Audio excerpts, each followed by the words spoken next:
시장에 돈을 풀 때마다 항상 같이 언급되는 것이 있습니다. 바로 물건들의 가격, 물가죠. 만약 경제를 살린다는 이유로 시장에 돈을 너무 많이 풀어서 돈의 가치가 너무나도 폭락을 하게 되고 물건의 가격, 물가가 과도하게 오르는 현상인 초인플레이션이 나타날 수가 있습니다. 따라서 본래는 목표한 물가까지 물가 상승률이 올랐다 싶으면 시장에 돈을 푸는 행위를 멈추려고 하게 됩니다.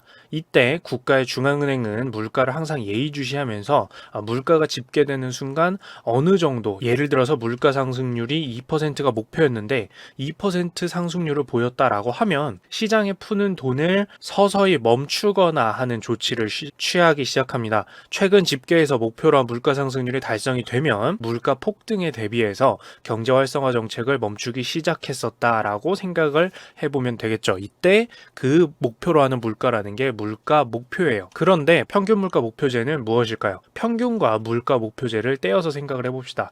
우선 물가 목표제인데요. 이건 앞서 말한 것처럼 시장에 돈을 풀어서 경제 활성화를 할 때 물가 수준을 목표로 두고 활성화를 한다고 했습니다. 그러다가 목표한 예를 들어 2%만큼의 물가 상승률이 올라왔다라고 하면 물가 폭등을 사전에 예방하기 위해서 여기 달성이 됐으니까 경제 활성화 정책에 제동을 걸기 시작을 합니다. 혹시 오해하지 마세요. 어떤 정책이든 삽시간에 멈춰버리거나 급브레이크를 밟지는 않습니다. 중요한 건 텀을 두든 어쨌든 경제 활성화 정책을 더 이상 막 시행할 수는 없다라는 것을 목표한 물가 상승률에 도달을 하는 순간, 이 선에 딱 도달을 하는 순간, 예제에서는 2%에 도달을 하는 순간부터 알게 되고 이 중앙은행에서 조치를 취한다라는 점이죠. 그런데 여기에 평균이란 단어가 붙어서 평균 물가 목표제가 되었습니다. 여기서 평균 물가 목표제 채택이라는 말은 그냥 물가 목표제는 아니라는 뜻이겠죠. 평균 물가 목표제로 아까 예처럼 2%의 물가 상승률을 목표로 채택을 한다라고 쳐봅시다.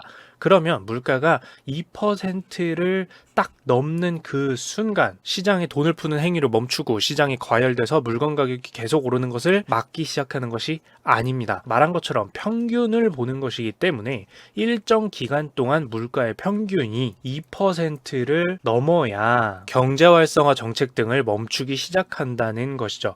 즉 기존에는 어느 단일 시점에 딱 2%라는 물가 상승률이 돼버리면 바로 경제 활성화 정책을 멈추기 시작하거나 조치를 취하기 시작했는데 이제는 그게 아니라 긴 기간 동안에 물가 상승률 평균이 2%가 될 때까지는 경제 활성화 정책을 멈춘다든지 하는 조치를 취하지 않는다는 뜻인 겁니다. 조금 더 자세히 풀어보자면 평균이 2%가 되려면 물가가 2%를 넘어선 채로 지금 화면에서 보이시는 것처럼 평균이 2%라는 건 2%를 넘긴 기간도 존재를 한다라는 거죠. 그 기간 동안에 풀린 돈으로 나중에 물건 가격이 오르기도 하고 투자가 과도하게 성행하고 하는 등 시장에 과열이 발생을 하더라도 연방준비위원회는 그것을 경제를 살리기 위한 특단의 조치로 어쩔 수 없이 용인해야 되는 부분이다. 그만큼 지금 경제 상황은 힘들기 때문에 예전처럼 2%딱 물가 상승률을 보면 멈추기 시작하는 게 아니라